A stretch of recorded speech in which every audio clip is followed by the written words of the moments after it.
Bengali Nasirabad শাখা। আজ আমি তোমাদের জন্য যে ক্লাসটা নিয়ে এসেছি তা হলো মূলের ধারণা রাসায়নিকরণ। এই অধ্যায়ের উপর অবশ্য আমি প্রথম ক্লাসটা নিয়েছি। এই ক্লাস যেখান থেকে শেষ হয়েছিল আমরা আজকে তারপর থেকে শুরু করব। আমরা আজকে ওই দিন আমরা মূলত মূলের ধারণা নিয়ে, মূল কাকে বলে, মূল কীভাবে বের করতে হয়, সেই মূল নিয়ে মোটামুটি আমরা একটা ধারণা পেয়েছিলাম।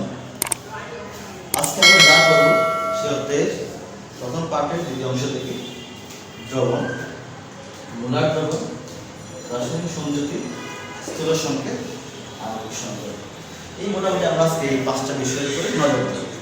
তোমরা একটু মনোযোগ দিয়ে পড়ার চেষ্টা করবে। আমাদের এই যে আমি এখন যে জায়গায় ক্লাসটা নিচ্ছি, আশেপাশে একটু গাড়ির শব্দ, বিল্ডিং নির্মাণের অনেক শব্দ হচ্ছে, তো তারা কিছু নেই, পরিবেশের সাথে আমাদেরকে অ্যাডজাস্ট করে নিতে হবে। এই জন্য একটু চোখ কান খোলা রেখে ক্লাসটা নেবে, আর একটু লেখা খাতা কলম নিয়ে তোমরা পড়ার টেবিলে বসো। কারণ এইসব বিষয়গুলো লিখে পারবো, আমি ওগুলো যতটা লিখিয়ে দেবো, কেননা কথাটা হয়তো অনেক সময় বুঝবে না আমাদের কারণে, আমি লিখে দেবো। সুতরাং ক্লাসটা আমাদের কোনো কারণ নেই। প্রথমে আমরা দ্রবণটা মোটামুটি জানি। আমি দ্রবণটা তারপরে এখানে নিয়ে এসেছি মূলার দ্রবণটা বোঝানোর জন্য। আমার তারা মূলত মূলার দ্রবণ, কিন্তু এইটা বোঝানোর জন্য আমাকে দ্রবণটা চিনতে হবে। দ্রবণ কাকে বলে? দ্রবণের জন্য আমাদের কী কী লাগে তোমরা জানো। আমি একটা বিকার নিলাম, একটা পাত্র নিলাম। আমি পাত্রে প্রথমত কিছু পরিমাণ পানি নিলাম। আমি সেই পানিতে ধরো আমি চিনির শরবত বানাবো। আমি একটা ছোট একটা বাটিতে আমার এখানে কিছু চিনি আছে, এবং চিনি।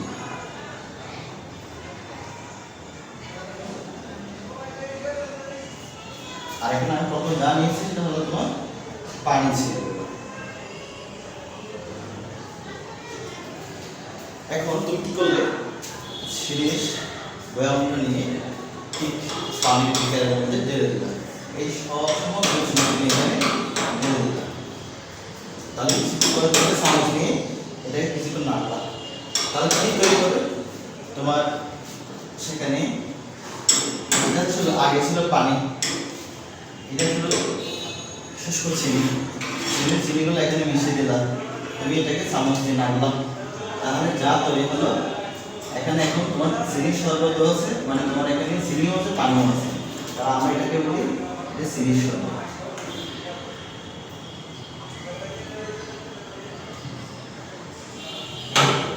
দেখো আমি এখানে তোমাকে 3টা জিনিস আমরা এখান থেকে পেয়ে গিয়েছি। আমার চিনি ছিল কিছু পরিমাণ, পানি ছিল একটা বিকারে, তারপরে চিনি আর পানি মিশিয়ে আমি চিনির শরবত খেলাম। এই জিনিসগুলো পানি, চিনি, চিনির শরবত, এগুলাকে রসায়ন বিজ্ঞানের ভাষায় 3টা নাম দেওয়া হয়। আমি চিনিটা মিশিয়েছি পানিতে। পানির একটা আলাদা নাম হবে তোমার, এই পানিটার নাম হবে দ্রাবক। যেখানে কোনো কঠিন পদার্থ, চিনি একটা কঠিন পদার্থ, যেখানে কোনো কঠিন পদার্থ মেশানো হয় তাকে বলে দ্রাবক। তারপরে আমি যে কঠিন পদার্থটা পানিতে মিশিয়েছি সেই পদার্থের নাম হবে তোমার দ্রবক। তাহলে দ্রাবকের সাথে মিশানোর পরে যে চিনির শরবতটা পেয়েছিলাম সেটার নাম হবে তোমার দ্রবণ। মানে আমাকে দ্রবণটা পেতে গিয়ে কত কিছু করতে হবে। আমার দ্রবণটা পেতে গিয়ে আমাকে কিছু কঠিন পদার্থ দরকার ছিল, যেটাকে আমরা বলি দ্রবক। সেই দ্রবককে আবার মিশানোর জন্য প্রয়োজন ছিল পানি, যেটাকে বলি দ্রাবক। তাহলে দ্রবক আর দ্রাবক মিশিয়ে তৈরি হলো দ্রবক। আমরা তো চিনি শরবত, পানি, চিনি এগুলো এনেছি বোঝার জন্য। তোমাকে বুঝতে হবে দ্রবক, দ্রাবক, দ্রবক, এই 3টা ব্যাপার। তাহলে তুমি একটু চিন্তা করে বলো তো, আমরা এটা বলতে পারি না দ্রবণ সমান দ্রবক প্লাস দ্রাবক, বুঝা গেছে? তাহলে এগুলো এমসিকিউ লাগে। তাহলে দ্রবণ তৈরির জন্য কি লাগবে? দ্রবককে দ্রাবকের সাথে মেশাতে হবে। পানি হলো তোমার সবচেয়ে ভালো দ্রাবক। পানি তোমার সার্বজনীন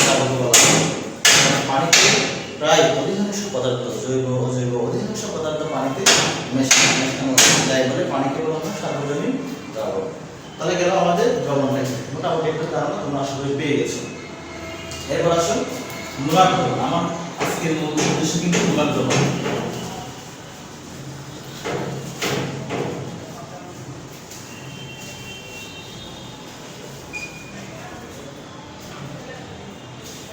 আগে তোমরা একটা সংখ্যা লিখে নেবে, মোলার দ্রবণ কাকে বলে।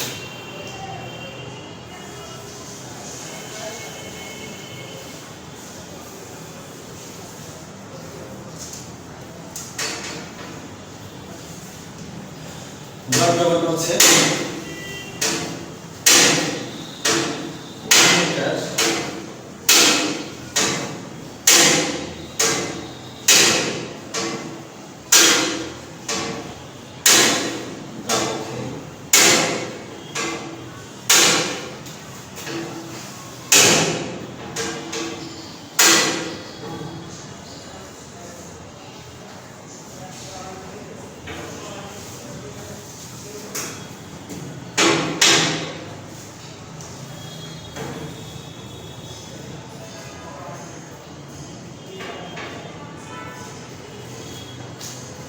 এক লিটার দ্রাবকে কোনো পদার্থের এক মোল পরিমাণ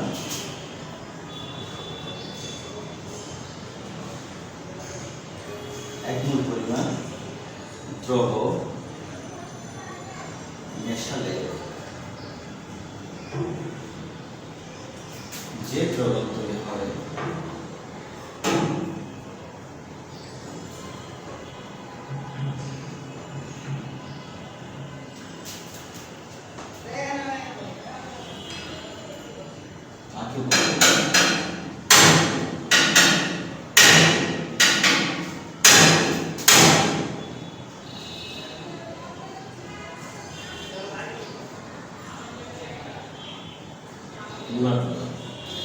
এটা আমি তোমাদের নিজের ভাষায় দিলাম মোটামুটি বোঝার জন্য।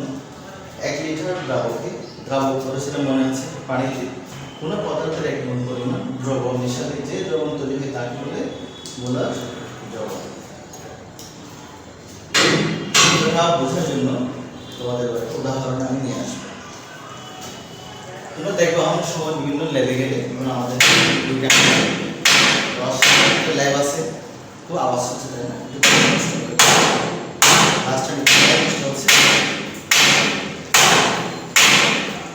তোমরা রসায়ন কোনো ল্যাবে গেলে দেখবে এখানে ছোট ছোট বয়াম আছে। ধরো একটা বয়াম এরকম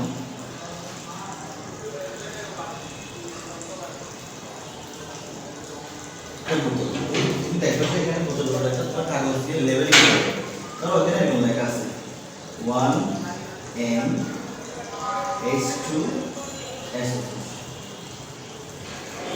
এরকম কাগজ দিয়ে তোমার বোতলের উপরে এরকম কাগজ দিয়ে তোমাদের লাগানো আছে 1NH2SO4। তাহলে এই যে 1NH2SO4 তুমি এটা দিয়ে কি বুঝবে? অথবা এরকম লেখা আছে এখানে 0. এরকম থাকলো 0.1 M সোডিয়াম হাইড্রোক্সাইড এরকম তোমার লেভেলিং থাকে, মানে কাগজ দিয়ে এরকম লাগানো থাকে। তাহলে এই সমস্ত বিষয়গুলো এম দিয়ে এমটা দিয়ে মূলত মোলার দ্রবণকে বোঝানো হয়, মোলারিটিকে বোঝানো হয়। এখন আমরা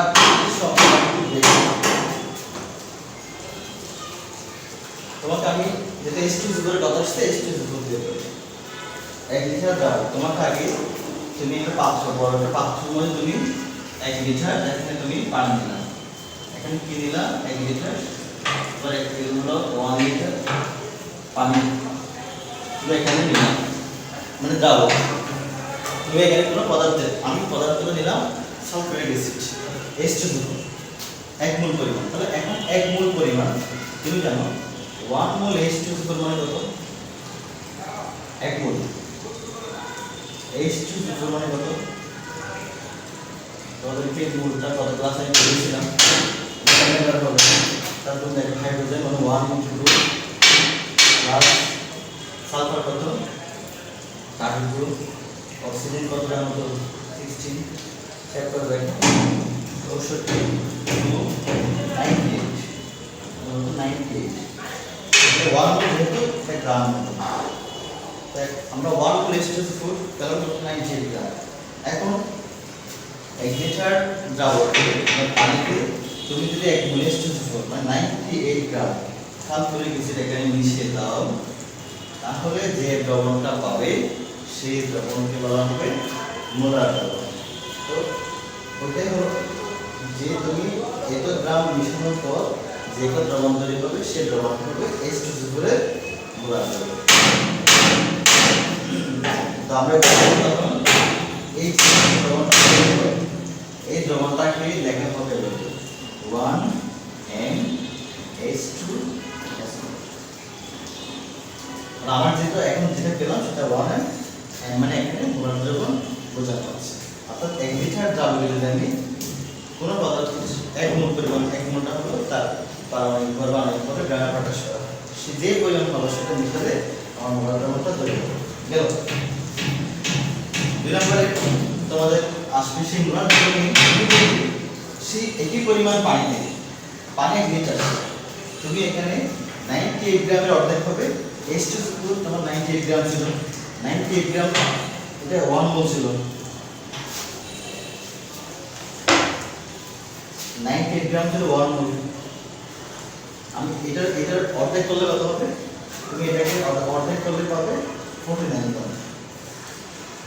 যদি তুমি হাফ মোল তাহলে করবে না হাফ মোল, যদি তুমি এখানে 98 গ্রামের পরিবর্তে এখন 49 গ্রাম তুমি H2SO4 এখানে মিশাও, তাহলে সেক্ষেত্রে তোমার যেটা মোলার দ্রবণ তৈরি হবে এটাকে বলা হয় তোমার সেমি মোলার দ্রবণ। এটাকে বলে সেমি মোলার দ্রবণ। তাহলে সেক্ষেত্রে তোমাকে কি করতে হবে? ওই 1 লিটার পানিতে তোমাকে 98 গ্রাম সালফিউরিক অ্যাসিড মেশাও, তাহলে তোমার যেটা তৈরি হবে সেটা হবে লেখা হয় 0.5 NH2SO4। বুঝতে পারছি? যদি তুমি 1 মোল মিশাও ওটাকে বলা হবে 1NH2SO4। যদি তুমি অর্ধেক মিশাও, পানি কিন্তু একই রকম, পানি 1 লিটার থেকে রাখতে হবে, যদি তুমি সেখানে হাফ মোল, যখন তুমি 98 মিশাবে সেটা 1 মোল। আচ্ছা আমি এখানে তোমাদের একটু বুঝিয়ে রেখেছি, এটা একটু এখানে 98 লিখে সেটা 49 হবে। একটুগুলো লিখে নাও, এগুলো জিনিস দাও। তুমি যদি 98 গ্রাম H2SO4 মিশাও কোথায়? 1 লিটারে, তাহলে সেটা হবে তোমার 1N H2SO4। যদি তুমি 90 কে অর্ধেক করবে তোমার 49, এত গ্রাম H2SO4 মিশাও ঠিক 1 লিটারে, সেই ক্ষেত্রে তুমি এটা কি বলবে 0.5 H2SO4। 0.5 কারণ 1N এর অর্ধেক হাফ। যদি তুমি এটাকে 10 ভাগে 1 ভাগ করে ফেলো, 98 কে তুমি 1 ভাগ করলে কত হবে? 9.8। যদি তুমি এখানে 9.8 গ্রাম সালফিউরিক অ্যাসিড মেশাও ঠিক একই রকম পানি কিন্তু চেঞ্জ হবে না, তাহলে সেক্ষেত্রে এটা হবে 1M, এগুলো M দিতে হবে একটা 1M। দেখো এই তিনটা মোটামুটি মোলার দ্রবণের জন্য পরিচিত। একটা পুরোটা 1 মোল পুরোটা মেশাও, একটা তোমার হাফ মোল, একটা তোমার 10/1 মোল। এটাকে বলা হয় বেসিক্যালি মোলারিটি।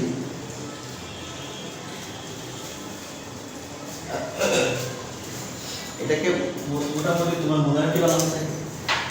আর এটাকে বলা হয় তোমার সেমি মোলার দ্রবণ, আর এটাকে ডেসিমাল। ডেসিমালে তুমি জানো 10 ভাগে রাখো, তাহলে তোমরা মনে রাখো এটাকে মোলার দ্রবণ আছে। আমার একটু সমস্যা আছে, তোমরা এই যে মোলার দ্রবণটা মোটামুটি বুঝতে পারছো আমার ধারণা। আর তোমরা প্র্যাকটিস করবে, আশা করি আরও বেশি বুঝবে। আমি লিখে দিচ্ছি, এটাকে বলা হয় মোটামুটি মোলার দ্রবণ।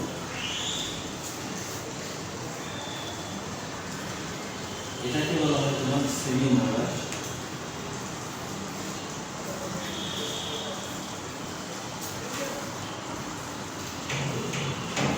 এটাকে বলা হয় বেসিক।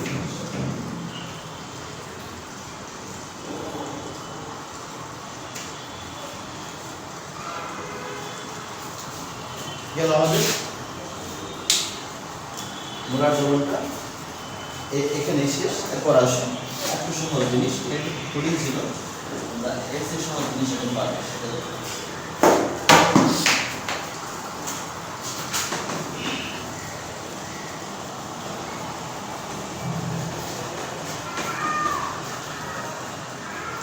রাসায়নিক সংযুতি।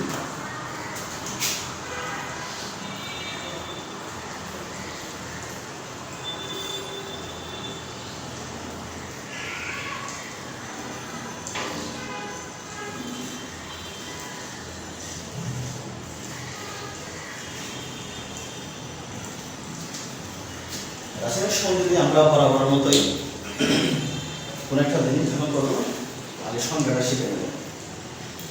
সংযুতি মানে সংযুক্ত হওয়া, সংযুক্ত হওয়া।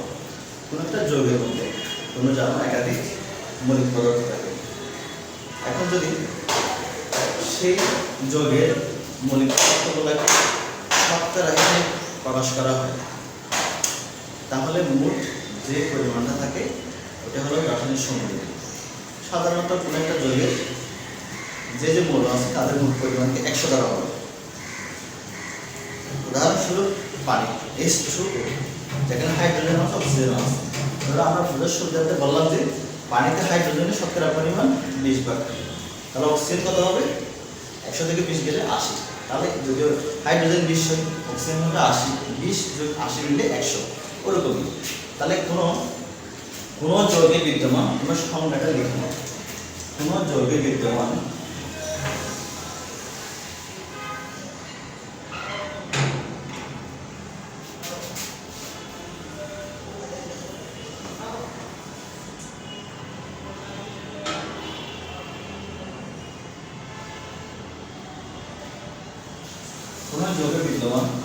মৌলিক পদার্থ সমূহকে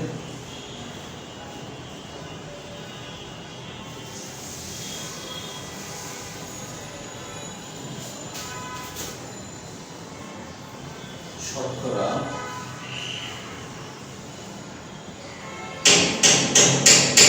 পরিমাণকে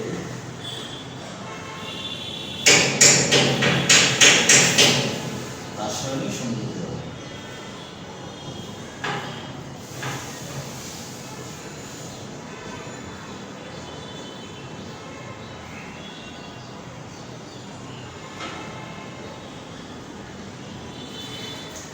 এরপর আসলে উদাহরণ দিচ্ছি। উদাহরণস্বরূপ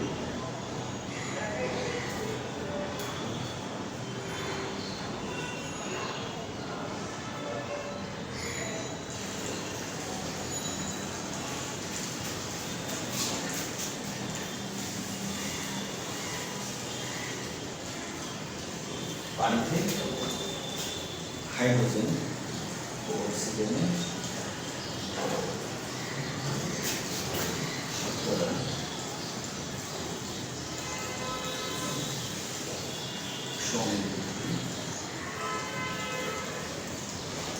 আমরা কত সেটা পানিতে সবচেয়ে সহজ যৌগ নিলাম। সেই যৌগতে আমরা জানি হাইড্রোজেন আছে, অক্সিজেন আছে, সবচেয়ে সংযুতি বের করবো। সংযুতি বের করার জন্য তোমাদের যে জিনিসটা প্রথমত করতে হবে তা হলো সেই যৌগের আণবিক ভর বের করতে হবে। প্রথমত তোমরা বের করবা পানি H আণবিক ভর।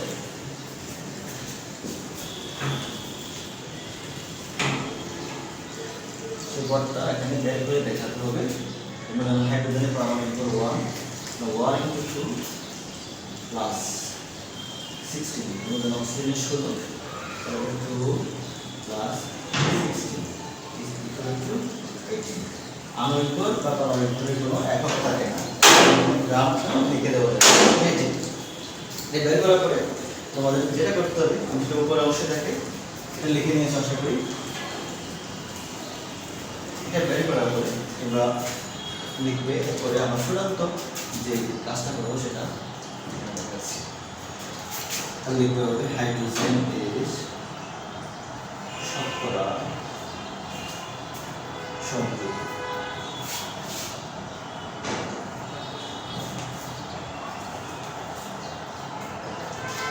প্রথমত পানিতে হাইড্রোজেন যে পরিমাণ দেওয়া আছে, হাইড্রোজেনের যে পরিমাণ দেওয়া আছে 2, সেই টুটা নিলাম, এটাকে বাদ করবে পুরা যৌগটা কানেক্ট করে এইটা, তারপরে এটাকে 100% শতকরা সংযোগী মানে তোমাকে বললাম 70% করতে হবে, আমি পার্সেন্ট ইনপুট করব। আমরা বলছি পানিতে সেই আমরা যার কথা বলছি যে মৌলিক পদার্থ তার যে পরিমাণটা দেওয়া আছে তারা সরাসরি পানি ঘটছে না, 1 না, তো যে পরিমাণটা H2 কারণ 2 হয়ে গেল, সেই 2টাকে এইটা নিয়ে ভাগ করতে হবে, 100% দিয়ে গুণ করতে হবে। তোমরা এটা নিজেরা করে দেখতে পারবে, তোমরা এটা এরকম মান পাবা 11.11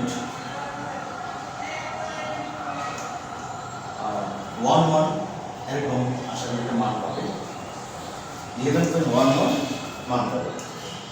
তারপরে আসো অক্সিজেন, এরপরে অক্সিজেনের শতকরা সংখ্যাটি সামান্য তাহলে এখানে অক্সিজেনের পরিমাণটা কত আছে 16, তাহলে তুমি 16 কে ভাগ করো 18 দিয়ে গুণ করো 100%, তুমি ভাগফলটা নিজেরা করবে, ভাগফলটা পাবে মোটামুটি এরকম 88.89%। আমি এটা আমার স্মৃতি দেখে লিখলাম, তোমরা ভাগফলটা নিজেরা করে দেবে। আমরা হাইড্রোজেন পেলাম 11.11%, অক্সিজেন পেলাম 18.89%। যদি তোমরা একটু নিজেরা বুদ্ধি করে এইটাকে যোগ করে দেখো, তোমরা যোগ করে দেখতে পারো 88.89 11.11 এটাকে যোগ করে দেখো ঠিক 100 পাবে 100, তাহলে আমার এটা সঠিক। অর্থাৎ কোন একটা যোগের মধ্যে যদি মৌল সেখানে 2টা কেন 5টা থাকে 6টা থাকে, তাদের সবারই পরিমাণ মিলে কিন্তু 100 হবে, 100 এর বেশি হবে না, এটাই তোমার আসলে সংযোগ। এরপর তোমাদের খুব সংক্ষেপে আমি স্থূল সংকেত আণবিক সংকেতটা বলে আমি ক্লাস এখানে শেষ করছি। স্থূল সংকেত আণবিক সংকেত তোমরা জানো কোন একটা যৌগের মধ্যে যে সমস্ত পরমাণু থাকে যদি আমি তাদের প্রকৃত সংখ্যা প্রকাশ করি তাকে বলে তোমার আণবিক সংকেত, আর যদি আমি তাদের অনুপাত প্রকাশ করি তাকে বলে স্থূল সংকেত। ধরো উদাহরণস্বরূপ বেনজিনের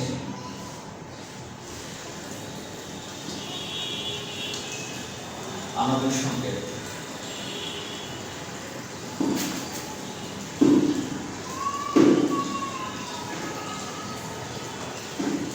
C6H6। তুমি সেই বেনজিনের এই স্থূল সংকেত বের করতে যাও, তাহলে তুমি দেখবা এখানে কার্বনের পরিমাণ এবং হাইড্রোজেনের পরিমাণ 6। তুমি যদি এগুলোকে অনুপাতে নিয়ে যাও তাহলে ভাগ করলে 1:1 মানে আর এখানে 6 কাটা যাবে, থাকবে বাকি তোমার CH।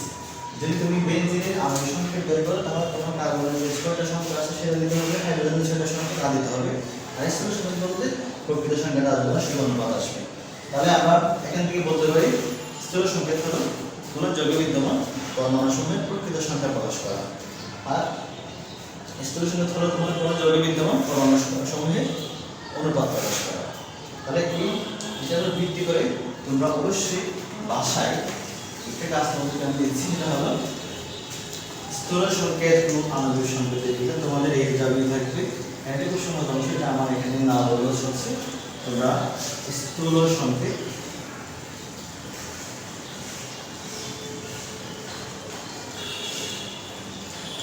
ও আণবিক সংকেতের মধ্যে